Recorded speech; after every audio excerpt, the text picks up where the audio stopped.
ఆ మహాశివరాత్రి మాఘమాసంలో వచ్చేటటువంటి కృష్ణపక్షంలో అర్ధరాత్రి వేళటికి చతుర్దశి పరివ్యాప్తమైతే దాన్ని మహాశివరాత్రి అని పిలుస్తారు. మనకి దక్షిణాయనం ఉత్తరాయణం రెండు ఆయనములు. ఇందులో శ్రావణ మాసంలో బహుళపక్షంలో వచ్చేటటువంటి అష్టమి తిథి నాటి అర్ధరాత్రి వేళ కరచరణాదులతో కృష్ణ పరమాత్మ ఆవిర్భవించారు. ఆయన అర్ధరాత్రి రావడానికి కారణం జగద్గురువై లోకమునకు అజ్ఞానపు చీకట్లు పోగొట్టి దేశకాలములతో సంబంధం లేకుండా అందరూ తరించడానికి వీలైనటువంటి ప్రస్థానత్రయంలో ఒకటైనటువంటి భగవద్గీతని ఇచ్చారు. మళ్ళీ అక్కడ నుంచి 6 నెలలు లెక్క పెడితే మాఘమాసం వస్తుంది. శ్రావణం నుంచి భాద్రపదం, ఆశ్వయుజమాసం, కార్తీకం, మార్గశీర్షం, పుష్యం, మాఘం. ఈ 6 నెలల్లో 6వదైనటువంటి మాఘమాసంలో వచ్చినటువంటి కృష్ణపక్ష చతుర్దశి అర్ధరాత్రి వేళ పరమశివుడు లింగాకారంగా ఆవిర్భవించాడు. అది ఎంత పెద్ద లింగము అంటే యజుర్వేదం దాని గురించి మాట్లాడింది.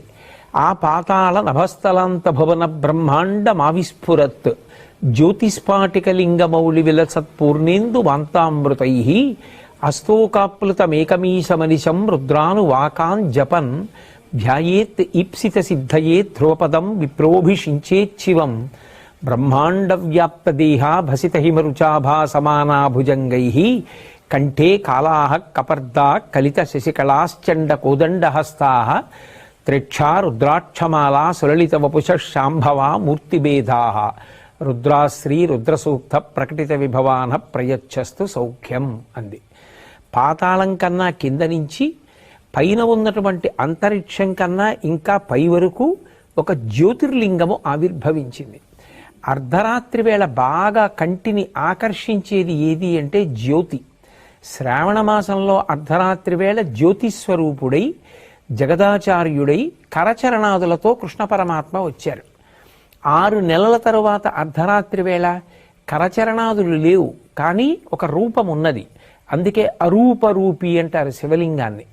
అంత పెద్ద శివలింగం జ్యోతిస్వరూపంతో ఆవిర్భవించింది. అంత పెద్ద జ్యోతిస్వరూపమైనటువంటి జ్యోతిర్లింగం కనుక అది అజ్ఞానపు చీకట్లు పోగొడుతుంది. అటువంటి శివలింగం ఆవిర్భవించినటువంటి రోజు ఏది ఉన్నదో దానినే మహాశివరాత్రి అని పిలుస్తారు. మనకి ఒక్కొక్క తిథిని ఎలా చేసుకోవాలి అన్నదానికి ఋషిప్రోక్తమైనటువంటి కల్పం ఉంటుంది. మహాశివరాత్రి ఉపవాసము జాగరణ రెండిటినీ కూడా చేసేటటువంటి తిథి. అందుకే ఆ రోజు తెల్లవారుజామున అంటే బ్రాహ్మీ ముహూర్తంలో నిద్రలేచి నిత్యకర్మానుష్ఠానం పూర్తి చేసుకుని చక్కగా పరమశివుణ్ణి విశేషమైనటువంటి ఆరాధన చేస్తారు. ఉపవాసం ఉంటారు. ఉపవాసము అన్న మాటకు అర్థం ఏమిటంటే ఎటువంటి సాత్వికమైన పదార్థాన్ని తీసుకుంటే కనురెప్ప పడిపోకుండా నిద్ర రాకుండా మనసు భగవంతుని పాదముల యందు నిలబడుతుందో అటువంటి ఆహారమును పరిమితంగా తీసుకుని శరీరాన్ని భగవంతుని యొక్క ఉపాసన యందు నిలబెట్టుకోవడానికి యోగ్యంగా సిద్ధం చేసుకుంటారు. కంటికి కడుపుకి దగ్గర సంబంధం. కడుపు నిండా తినేసామనుకోండి కనురెప్ప పడిపోతుంది.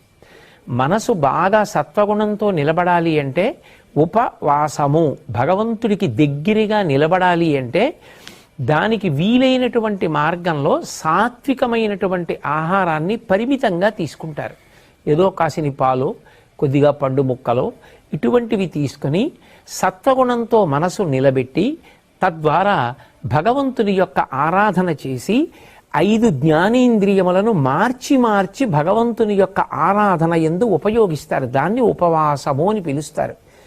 ఏ కారణం చేతనైనా శరీర ఆరోగ్యం అనుమతించకపోతే వైద్యుని సలహా మేరకు ఆహారం తీసుకున్నా వచ్చేటటువంటి ఇబ్బంది ఉండదు. వైద్యుడే శివస్వరూపం ప్రథమో దైవ్యోభిషకౌ అంటుంది యజుర్వేదం. శివుని యొక్క మొదటి రూపం వైద్యుడు. ఆ వైద్యుడే నువ్వు ఆహారం తిను అన్నాడు అనుకోండి, అప్పుడు తిన్నా వచ్చిన దోషం ఏం లేదు. తినకుండా ఉండగలిగితే సాత్విక ఆహారం తీసుకుని శరీరం నిలబడడానికి కావలసినంత పుచ్చుకోవచ్చు. 5 ఇంద్రియములను మార్చి మార్చి శివారాధన యందు ఉపయోగిస్తారు. కన్ను ఉందనుకోండి, ఆ కంటితో ఒక దేవాలయానికి వెళ్ళి దేవాలయ గోపురం, దేవాలయ ప్రాకారం, నందీశ్వరుడు, పరివార దేవతలు, చండీశ్వరుడు, నటరాజస్వామి, దక్షిణామూర్తి, ఆలయ శిఖరం, ఆలయం గంటలు, వీటన్నింటినీ కూడా చూస్తూ గడిపి శివలింగ దర్శనం చేసి ఆనందం పొందుతారు. అలాగే చెవులతో కొంతసేపు శివ సంబంధమైనటువంటి కీర్తనలు వింటూ, వేదమంత్రాలు వింటూ, పెద్దలు చెప్పేటటువంటి మంచి మాటలు వింటూ గడుపుతారు. శరీరంతో ఏదో భగవంతుడికి కావలసినటువంటి గంధాన్ని తీస్తూ, బిల్వదళాలని సిద్ధం చేస్తూ, పువ్వులు కోసి తీసుకొచ్చి మార్చి మార్చి శరీరాన్ని, ఇంద్రియాల్ని యాంత్రికమైనటువంటి స్థితిని పొందకుండా ఉండడం కోసం, ఉత్సాహం నిలబడడం కోసం భగవత్ సేవలో ఉపయోగిస్తారు. ఉపయోగించి శివాభిషేకం చేస్తారు. మనకి ఈ దేశంలో గొప్ప ఆశీర్వచనం ఏమి అంటే, మీరు చల్లగా ఉండండి అంటారు. మీరు చల్లగా ఉండాలి, మీ ఇల్లు చల్లగా ఉండాలి, మీ అమ్మగారి కడుపు చల్లగా ఉండాలి, మీ అందరూ చల్లగా ఉండాలి. చల్లగా ఉండాలి అన్న మాటకు అర్థం ఏమిటంటే, మనసు ఉద్వేగం పొందవలసిన అవసరం లేకుండా, తాపం లేకుండా, అందరి యొక్క అవసరములు తీరి అందరూ ప్రశాంతంగా ఉండేటటువంటి స్థితి కలగాలి. అలా కలగాలి అంటే మీరందరూ చల్లగా ఉండాలి అని ఆశీర్వచనం చేస్తారు. అందరూ చల్లగా ఉండడం ఎప్పుడు సాధ్యమవుతుంది? అంతటా వ్యాపించినటువంటి శివలింగము చల్లబడాలి. సహజంగా శివలింగం మీద చంద్రబింబం ఉన్న కారణం చేత ఆ చంద్రుడిలోంచి స్రవించేటటువంటి అమృత ధారల చేత శివలింగం చల్లబడుతూ ఉంటుంది. దానికి సంకేతంగా శివాలయంలో శివలింగం మీద ధారాపాత్ర ఉంచి అందులోంచి సన్నటి ధార ఎప్పుడూ పడేటట్టుగా ఉంచుతారు. మనం కూడా ఆ రోజున పార్థివలింగం చేసి కానీ, శివాలయంలో ఉండేటటువంటి శివలింగాలకి కానీ అభిషేకం చేశామనుకోండి, దాని చేత శివలింగాలు చల్లబడతాయి. లింగం చల్లబడింది అన్న మాటకు అర్థం ఏమిటంటే, ఒక్క నా ఊరు, నా కుటుంబం, నా వీధి కాదు, అందరూ చల్లగా ఉండాలి. ప్రపంచంలో ఉన్న వాళ్ళందరూ చల్లగా ఉండాలి. ఎవరి మధ్య వైషమ్యాలు ఉండకూడదు. అందరూ ప్రశాంతంగా ఉండాలి. మనిషి ఉద్వేగపడడానికి కారణం ఆకలి. ఆకలి వేసి అన్నం దొరకకపోయినా ధర్మం నిలబడదు. ఆకలితో ఉన్న ప్రజలు ధర్మాన్ని పాటించమంటే ఎలా పాటిస్తారు? నీరు దొరకకపోతే ధర్మం నిలబడదు. అందుకే అందరి అవసరాలు తీరాలంటే భగవదనుగ్రహంతో పడవలసినటువంటి వర్షములు సకాలంలో పడాలి. శం ద్విపదే, శం చతుష్పదే, 2 కాళ్ళున్న ప్రాణులే కాదు, 4 కాళ్ళున్న ప్రాణులు కూడా కడుపు నిండా ఆహారం తిని అంతటా చల్లబడి అందరూ చల్లగా సంతోషంగా ఉండాలి. ధర్మ మార్గంలో నడవాలి. ఎవరు ఎవరిని చెనకకూడదు. దాని వలన శాంతి కలగాలి. అటువంటి స్థితి కలగాలి అంటే అది కేవలం ఏదో ఒక విషయాన్ని చేస్తే కుదిరేది కాదు. శివలింగాన్ని ఆరాధన చేసి ఆ కాలమునందు శివలింగానికి అభిషేకం చేస్తే, ఆ శివలింగం చల్లబడితే లోకమంతా చల్లబడుతుంది.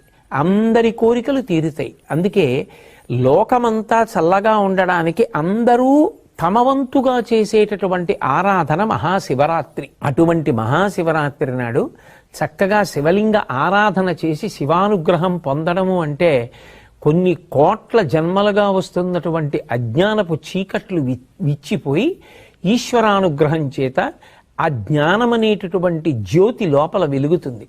ఆ జ్ఞానము కలిగితే ఇక మళ్ళీ పుట్టవలసిన అవసరాన్ని పోగొట్టుకుంటాడు. అందుకే జన్మానికి ఒక్క శివరాత్రి అయినా చెయ్యండి అంటారు. ఒక బిల్వదళంతో అర్చన చేయడం, తుమ్మిపూలతో అర్చన చేయడం, పంచామృతాలతో అభిషేకం చేయడం, అలాగే ఆ కాలమునందు దొరికేటటువంటి పుష్పములను సేకరించి ఈశ్వరార్చన చెయ్యడం, భాగవతులందరూ కూర్చుని చక్కగా భజన చేసుకోవడం, ఇవన్నీ కూడా మహాశివరాత్రి నాడు విధింపబడినటువంటి విశేషాలు. దీనితో పాటుగా జాగరణ అనేటటువంటిది మిగిలినటువంటి ఏ తిథి నాడు కనపడనిది ఒక్క మహాశివరాత్రి నాడే కనపడుతుంది. జాగరణ అన్న మాటకు అర్థం ఏమిటంటే మెలకువగా ఉండుట. సాధారణంగా మనందరం మెలకువగా ఎప్పుడు ఉంటాం? పగటి వేళ మెలకువగా ఉంటాం. రాత్రి వేళ నిద్రపోవడం విధింపబడింది. నిద్రపోవాలి తప్ప నిద్రపోకుండా తెలివిగా ఉండకూడదు. కానీ ఒక్క మహాశివరాత్రి నాడు మాత్రం జాగరణ చేస్తారు. జాగరణ అంటే కేవలం తెలివిగా ఉండడం, కేవలం నిద్రపోకుండా ఉండడం అని కాదు దాని అర్థం.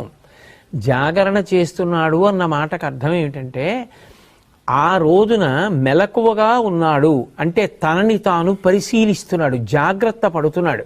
ఎందుకు మెలకువగా ఉన్నాడు అంటే ఏదైనా తనని పట్టుకోకూడనిది వచ్చి పట్టుకుంటుందేమో అని జాగ్రత్త పడుతున్నాడు. ఎక్కడి నుంచి వచ్చి పట్టుకుంటుంది? ఏదో బయట నుంచి వచ్చి పట్టుకునేది కాదు. కొన్ని కోట్ల జన్మల నుంచి మళ్ళీ పుట్టి మళ్ళీ చచ్చి మళ్ళీ పుట్టి మళ్ళీ చచ్చి జనన మరణ చక్రమనందు తిరగడానికి కారణం అరిషడ్వర్గములకు వశం కావడం. కామక్రోధ లోభ మద మోహ మాత్సర్యములనేటటువంటి 6 శత్రువులు ఎక్కడో ఉండరు, ఇక్కడే కూర్చుని ఉంటారు.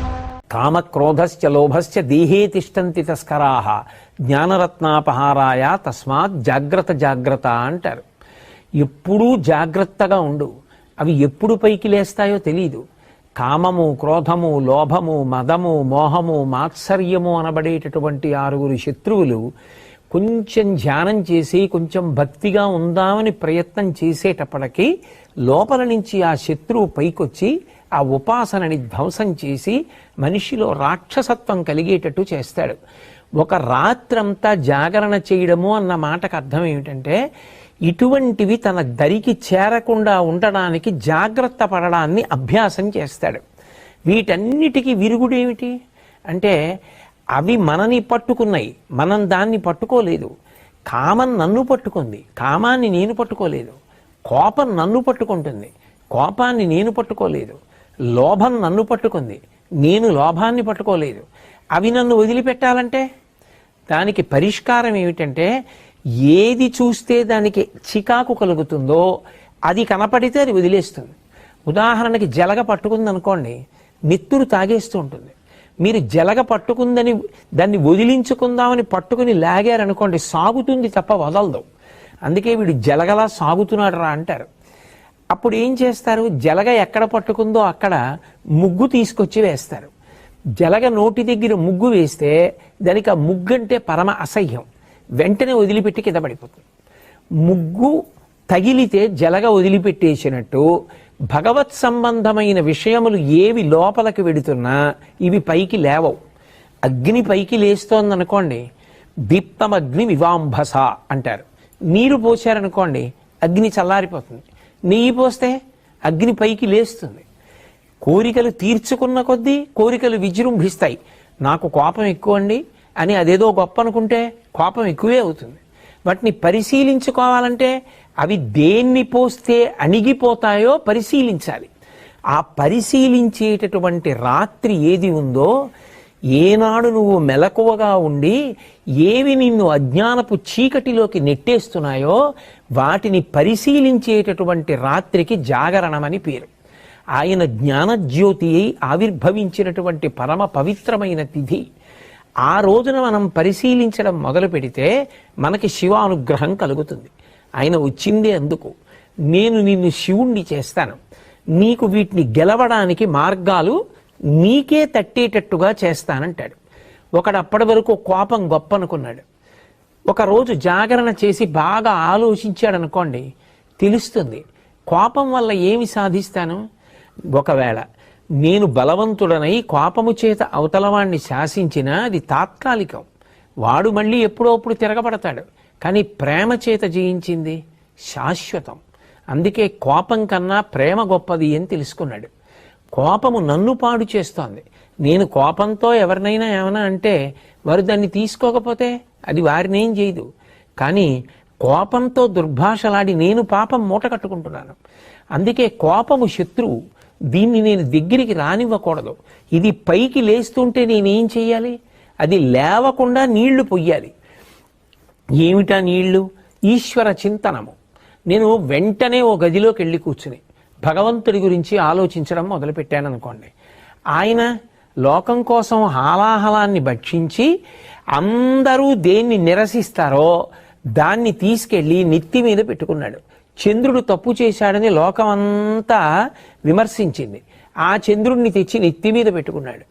హాలాహలం బయటికెడితే పాడు చేస్తుందని కంఠంలో పెట్టుకున్నాడు. మనం కూడా భగవంతుణ్ణి చూసి మంచిని నేర్చుకోవాలి. ఓ నేను కూడా శివుళ్ళ బతకాలి. ఏది లోకాన్ని పాడు చేస్తుందో అది మాట్లాడకూడదు, కంఠంలో దాచుకోవాలి. ఎంత తప్పు చేసిన వాడైనా మారతాను అని వచ్చినప్పుడు నెత్తి మీద పెట్టుకోవాలి తప్ప ఎప్పుడో తప్పు చేశావని దూరం పెడితే మారే అవకాశం ఎలా కలుగుతుంది?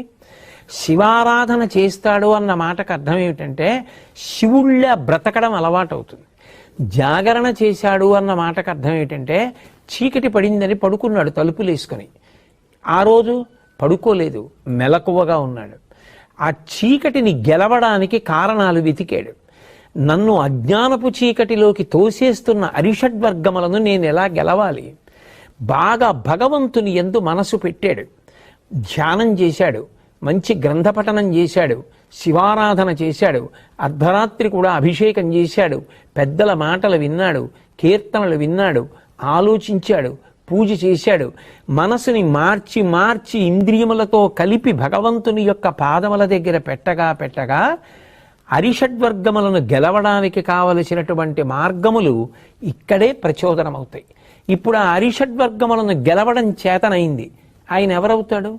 పశువు పశుపతి అయిపోయాడు. ఎందుకని?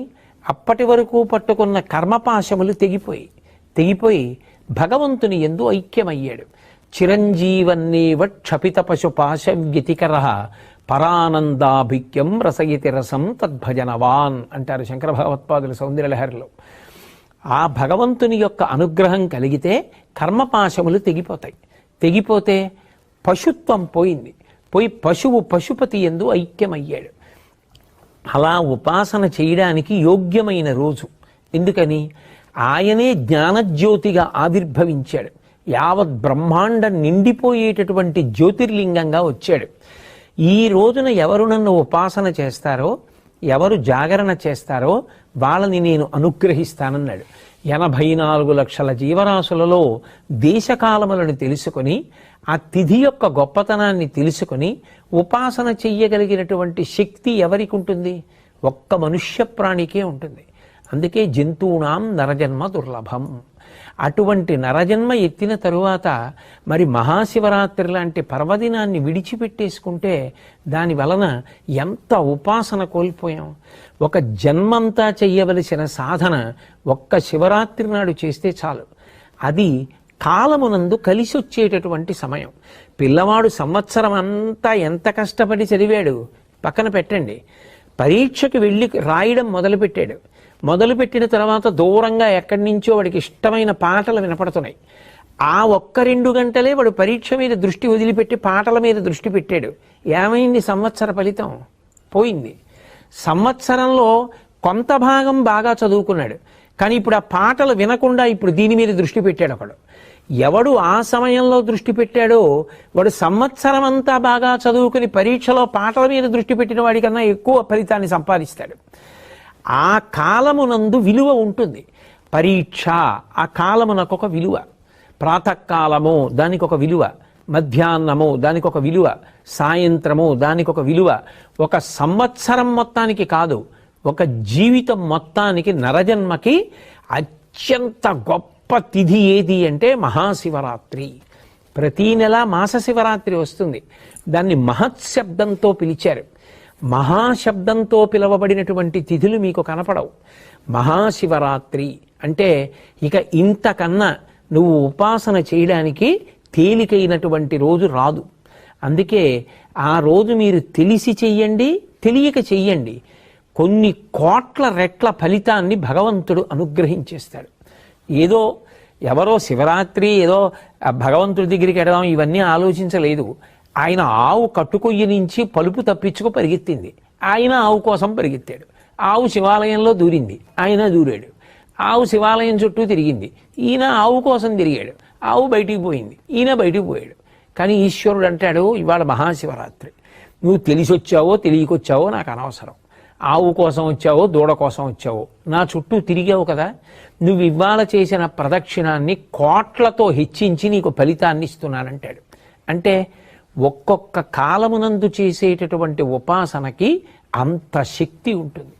అయినప్పుడు ఇంత గొప్ప తిథి మనకి దగ్గరలో ఉన్నప్పుడు మనం దాని గురించి తెలుసుకొని సమాయత్తమై మనకి శరీరం ఎంతవరకు అనుమతిస్తే అంతవరకు, ఆరోగ్యం ఎంతవరకు అనుమతిస్తే అంతవరకు, మరీ ఛాందసత్వానికి పోకుండా, శక్తి ఉన్నప్పుడు చెయ్యగలిగినది విడిచిపెట్టకుండా సమతౌల్యాన్ని పాటిస్తూ మనసుని భగవంతుని యందు పెట్టడం అన్నది ప్రధానం చేసుకొని ఇంద్రియములతో కలిపి మనసుని మార్చి మార్చి భగవంతుని యందు పెట్టి ఆయన చేసిన ఉపకారములను స్మరించి మనం భగవంతుని యందు చేరిపోవడానికి నరజన్మ అనేటటువంటిది అత్యంత ప్రధానమైనది. కాబట్టి సద్వినియోగం చేసుకోవడానికి అపూర్వమైనటువంటి రోజు ఈ మహాశివరాత్రి.